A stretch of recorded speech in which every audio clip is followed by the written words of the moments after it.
All right, Broken Abayim, welcome everybody. We'll learn now the Kedushas Levi from Rabbi Levi Yitzchak and Sor Sosha Mibraditchev Schusi Galenim Kol Solomain, as we learn every Thursday, Bezvus Hashem Yisborach, and we will learn the same verse that we learned from the Rebbe Melech, from the Noam Melech. Deuteronomy chapter 14, verse 22, Aser to Aser is called Tvus Ha'echa. A tithe, you shall tithe all of the produce of thy seed that you sow. The sages teach, the rabbis teach, the Gemara in Shabbos Kufiyat Testament Aleph 119a, Aser b'shvil shetis asher. You should tithe in order that you should become wealthy. Haven zenir dehinik shadim oiset tzedakah zayit tzedakah oilul ma'al l'fnei HaKadosh Baruch Hu. So zok da'iliger b'ditchev urov zchusi galeinu. You can understand from this, as we see it, that when a person performs charity, then this almsgiving, this charity, which is righteousness, which is justice, goes up above before God. Vehine al derech mashal. We can make a parable. Adam anais and zav echad amida achas to a meiser. A person could give a gold coin, or he could give a measure of produce as a tithe.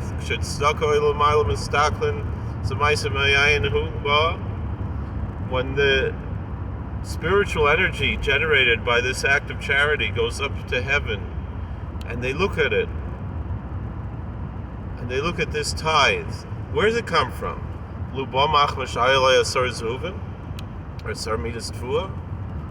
didn't it come because he had this one gold coin came because he had 10 gold coins? Or this one measure of produce came because he had 10 measures of produce? Which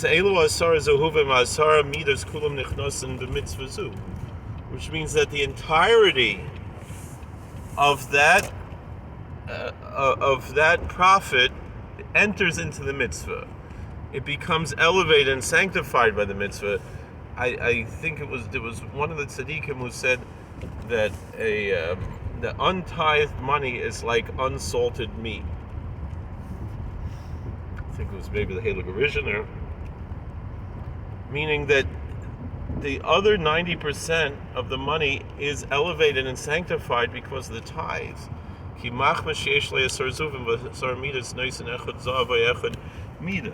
Because since he had the 10 coins or the 10 measures, that is why he gave the one coin or the one measure. And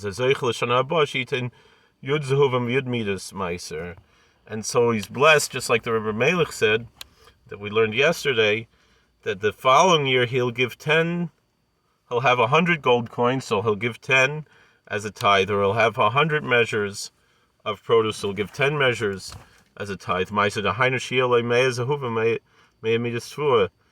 Because he'll, like we just said, he'll have 100 gold coins or 100 portions of produce. So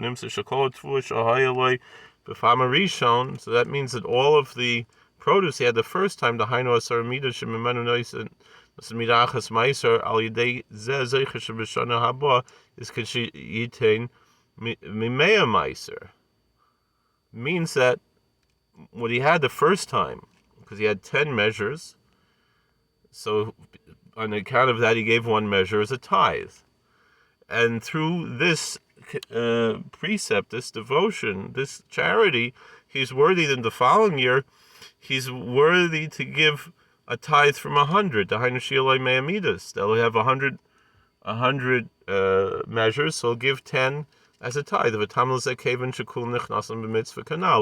the reason for this, so the Berditchev Rav, the Kedushas Levi, explains a little bit deeper the same idea that the Rebbe Melech said.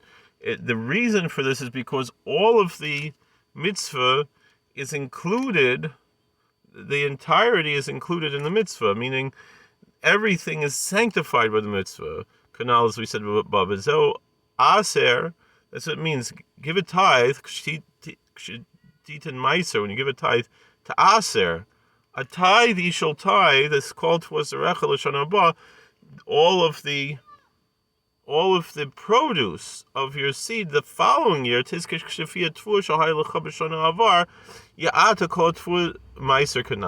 that whatever you had last year will be the Meiser of this year. Meaning, if you had 10 last year and you gave 1 for Meiser, next year you'll have 100, so you give 10 for the Meiser, for the tithe. Zeorem aser b'shvil shetis asher, and that's what's hinted to when the sages say, give a tithe in order that you should be rich. That's the secret to Jewish wealth. Thank you for watching. God bless. Please like, share, and subscribe, comment, and we'll see you later. How do I turn this thing off?